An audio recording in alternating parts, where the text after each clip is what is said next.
Komisi 8 DPR RI dan pemerintah kebut pembahasan rancangan undang-undang tentang penyelenggaraan ibadah haji dan umroh. Revisi undang-undang haji kali ini akan mengubah banyak aspek dalam tata kelola ibadah haji di Indonesia. Lalu apa saja poin-poin krusial yang telah disepakati dan sedang menuju pengesahan RUU Haji? Telah terhubung secara virtual bersama kami juru bicara Badan Penyelenggara Haji RI Ihsan Marsyah. Ya Mas Ihsan. Ya, selamat siang Mbak Selamat Yuni. siang, terima kasih atas waktunya Mas Ihsan. Mas Ihsan langsung aja nih saya mau tanya, jadi apa sih Mas Ihsan urgensi dari lahirnya RUU Haji ini?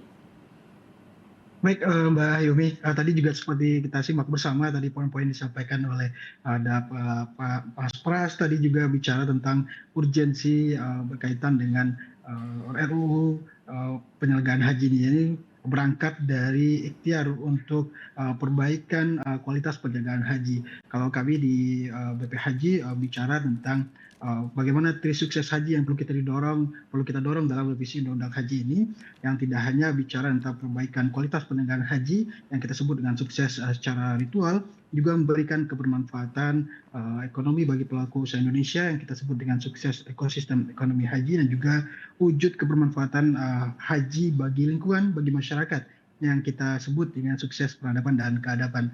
Dan inilah salah satu urgensi berkaitan dengan revisi Undang-Undang Haji, bagaimana tata kelola yang lebih baik, penyelenggaraan yang lebih baik, yang juga berangkat dari tidak hanya semata berdimensi ibadah pribadi, tapi juga sosial, yang salah satunya untuk mencapai bagaimana cita-cita Presiden juga amanat undang-undang yang dihadirkan untuk memberikan pelayanan juga berkaitan dengan penyelenggaraan haji yang lebih baik, Mbak Yoni.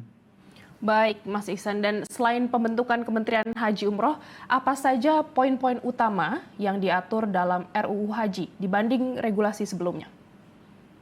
Baik, di sini ada sejumlah poin yang diatur, dan ini menjadi perbandingan tentu dalam Undang-Undang Nomor 28 Tahun 2019 berkaitan dengan penyelenggaraan haji. Ada bicara tentang regulasi penggabungan layanan kesehatan yang berada dalam satu manajemen penyelenggaraan haji, dan juga berkaitan dengan tadi juga disinggung berkaitan dengan petugas haji daerah. Ada rasionalisasi yang ditetapkan dalam pembahasan revisi undang-undang ini, juga termasuk berkaitan dengan kuota pembimbing KBIHU, serta pengaturan alokasi kuota tambahan, baik maupun juga bicara tentang pengaturan kuota percepatan dan pengajuan, serta pembahasan biaya penyelenggaraan ibadah haji, Mbak Yami.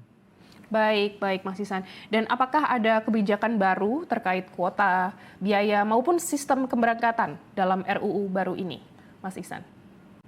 Baik, berkaitan dengan kuota dan juga perubahan yang dialokasi kuota tambahan, misalnya jika ada kuota tambahan, tentu ada sebuah proses-proses yang harus dibahas dan ditetapkan bersama DPR, Mbak Yumi, dan juga pengaturan biayanya yang masih sama, serta bagaimana pengaturan usia jemaah saat akan berangkat yang sebelumnya minimal 18 tahun atau sudah menikah menjadi tidak ada batasan. Dan kita perlu tahu juga Saudi juga sudah menetapkan batasan minimal 12 tahun bagi jamaah haji untuk beribadah melaksanakan ibadah haji. Ini menjadi catatan yang akan dibahas dalam revisi undang-undang, dan juga berkaitan dengan porsi bagi jamaah yang sudah pernah berangkat.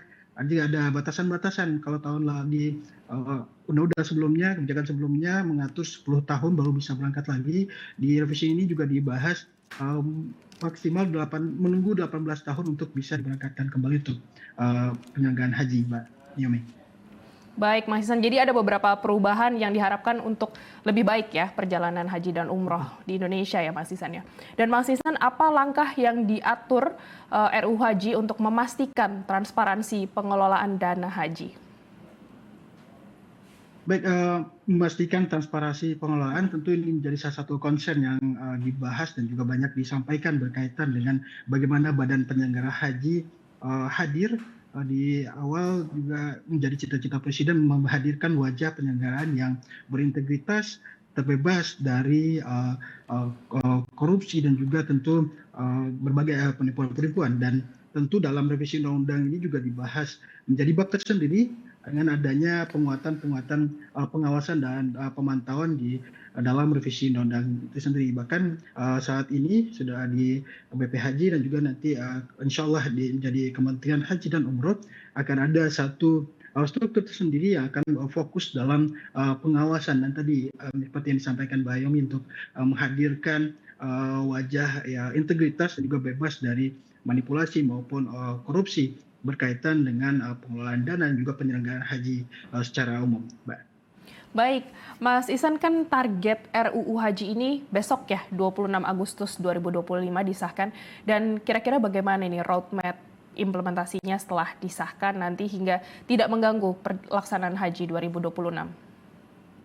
Baik, tentu ini juga berangkat dari bagaimana kita melihat DPR dengan keseriusannya bersama pemerintah menjadi perhatian khusus karena pentingnya melihat bagaimana ritme pembahasan yang di waktu yang sangat cepat ini berkaitan dengan kita juga menyesuaikan, menyelaraskan dengan timeline penyelenggaraan haji 2026 yang sudah masuk dalam timeline penyelenggaraan haji 2026 kali ini, Mbak Yomi, dan juga ini tentu berangkat dari bagaimana kita bisa langsung mempersiapkan roadmap dan juga persiapan-persiapan dalam menapaki penyelenggaraan haji 2026 mendatang. Dan sudah dimulai melalui proses ini dan juga secara kelembagaan akan langsung kita running dan seperti halnya disampaikan oleh para pimpinan BPHJ, kita sudah menyiapkan banyak hal tentunya setelah undang-undang ini disahkan kita sudah juga sembari menyiapkan berbagai SOP dan juga menyiapkan berbagai persiapan-persiapan baik itu secara kelembagaan maupun persiapan penyelenggaraan haji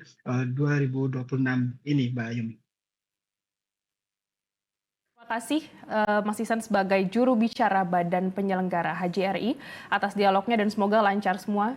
Selamat beraktivitas kembali, Mas Ihsan.